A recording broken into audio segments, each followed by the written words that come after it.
नमस्कार दोस्तों, मैं विपुल व्यास आप सबका मेरे YouTube चैनल विपुल्स एकेडमी की ऑफ सक्सेस पर स्वागत करता हूँ। दोस्तों, आज हम 26 सितंबर को नीट का जो एग्ज़ाम हुआ है उसका विज्ञान विषय का पेपर सॉल्व करेंगे। चलिए दोस्तों, शुरू करते हैं। पहला प्रश्न था आपके कि राजस्थान में जीरा के प्रमुख उत्पादक जिले हैं। तो राजस्थान में जो जीरा के प्रमुख उत्पादक जिले हैं वो एक तो जालोर है, एक जोधपुर है और एक बाड़मेर। ये जो रेगिस्तानी इलाका है, रेतीला इलाका है, इसमें जीरा सबसे ज़्यादा होता है। तो जालोर, जोधपुर और बाड़मेर ये आपके जीरा के प्रमुख उत्पादक जिले हैं। इसके बाद दूसरा प्रश्न है कि निम्न में से कौन सा विज्ञान के उत्पाद के अंतर्गत आता है। मतलब क्या है जो विज्ञान का उत्पाद भी माना जाता है। तो उत्पाद का अर्थ होता है बाद में जैसे हमें जो प्राप्त हुआ है, तो हम जो भी प्रयोग करते हैं तो हमें लास्ट में नियम प्राप्त होते हैं। तो वैज्ञानिक नियम जो है इसके उत्पाद के अंतर्गत आता है।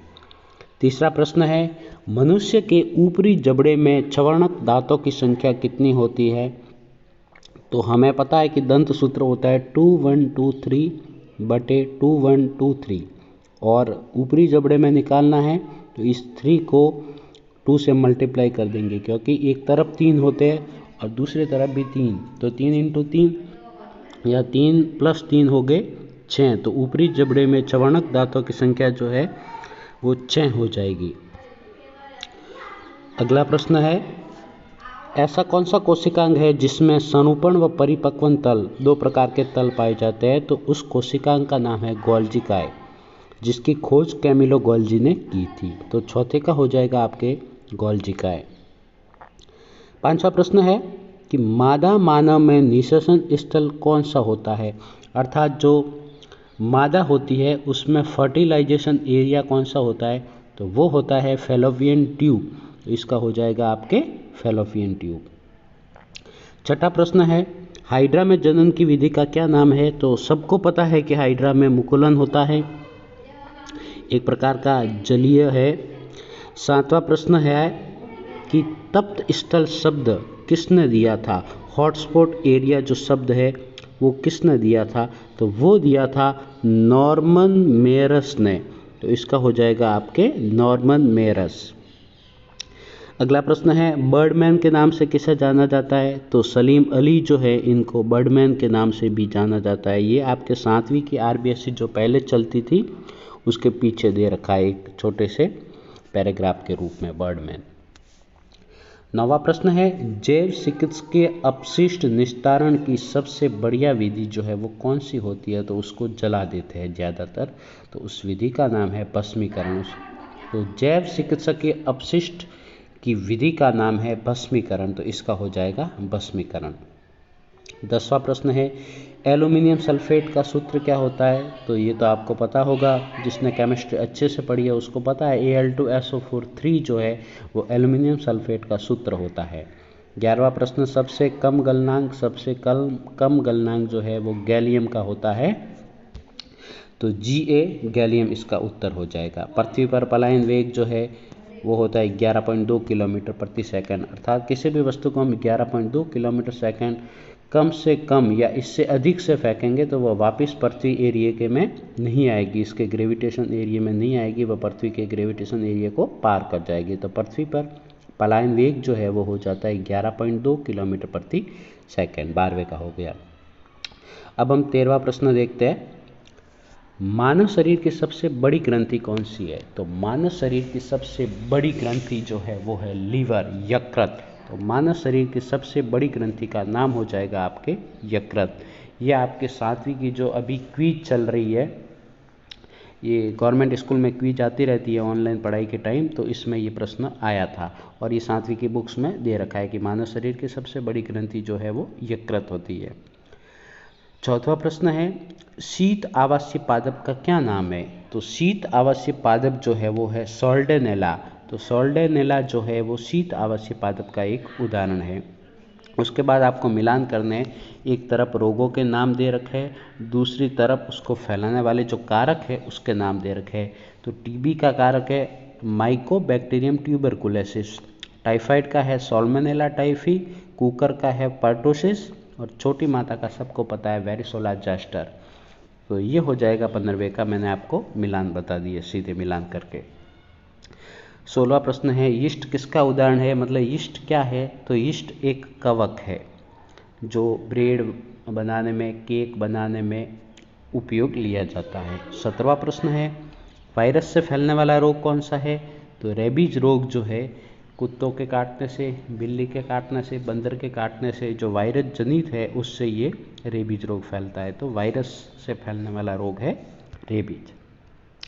अगला प्रश्न है क्षारीय माध्यम में फिनोप्थलीन सूचक का रंग कैसा होता है, तो क्षारीय माध्यम में जो फिनोप्थलीन सूचक है उसका रंग जो है वो गुलाबी हो जाता है। तो 18वें का हो जाएगा गुलाबी।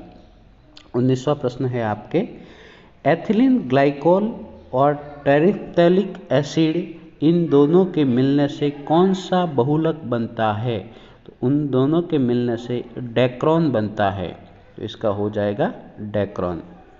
20वां प्रश्न फ्यूज तार किसका अच्छा उदाहरण है, तापीय प्रभाव जो है विद्युत धारा का तापीय प्रभाव, अर्थात किसी भी चालक तार में विद्युत धारा प्रवाहित करने पर वह गर्म हो जाती है, जिसे विद्युत धारा का तापीय प्रभाव या ऊष्मीय प्रभाव कहते हैं। इसका बेस्ट उदाहरण है फ्यूज तार। तो इस फ्यूज तार का हो जाएगा आपके तापीय प्रभाव। कागज़ पर कोई चित्र छपा हुआ है, उसको कंप्यूटर की मेमोरी में लेना है, तो किससे लेंगे हम, किसकी सहायता से लेंगे, तो वो हो जाएगा स्कैनर। तो 21वें का हो जाएगा स्कैनर। 22वां है एसबी किसका प्रतीक है, तो वो हो जाता है एंटीमनी का प्रतीक है। तो 22वें का हो जाएगा एंटीमनी। 23वां प्रश्न है कि यौगिक का उदाहरण क्या है, तो यौगिक का अर्थ होता है जिसमें दोनों जो है परमाणु वो एक समान या निश्चित अनुपात में होते हैं। तो जल को हम देखते हैं H2O, अर्थात H और O का अनुपात होता है 2:1। तो यौगिक का बढ़िया उदाहरण हो जाएगा आपके जल। 24वां पास्कल किसका मात्रक है, तो सबको पता है पास्कल जो है वो दाब का मात्रक होता है। तो इसका हो जाएगा दाब। 25वां है प्रतिबिंबों की संख्या बतानी है जब दो दर्पणों के बीच में कोण जो है वो 60 डिग्री का दे रखा है। फॉर्मूला होता है 360/θ -1। थीटा की जगह मैं 60 रखूँगा, 360/θ मतलब 360 में मैं भाग दूंगा, 60 का 6 आ जाएंगे। अब 6 में से मैं वापस कटाऊंगा तो आ जाएंगे 5। तो इन दोनों के बीच में 5 प्रतिबिंब बनेंगे। तो इसका हो जाएगा 5। ध्वनि की तीव्रता किस पे निर्भर करती है, तो सबको पता है कि ध्वनि की तीव्रता जो है इंटेंसिटी ए के समानुपाती होती है, अर्थात जो तीव्रता होती है वो ए पर निर्भर, ए का अर्थ होता है आयाम, तो ध्वनि की तीव्रता जो है वो आयाम पर निर्भर करती है।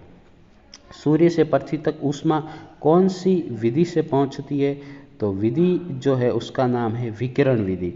तो सूर्य से पृथ्वी तक ऊष्मा संचरण की जो विधि है वो हो जाएगी विकिरण विधि। 28वां प्रश्न है अवतल दर्पण के समक्ष वक्रता केंद्र पर वस्तु का प्रतिबिंब। एक अवतल दर्पण ऐसे बनाते हैं अवतल दर्पण को।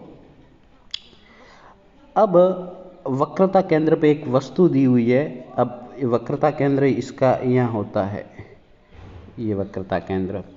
अब वक्रता केंद्र पर वस्तु का प्रतिबिंब कैसा बनेगा, वस्तु यहाँ रखी हुई है तो उसका प्रतिबिंब वस्तु के समान बनेगा, वास्तविक बनेगा, और जब प्रतिबिंब ही वास्तविक है तो बनेगा उल्टा।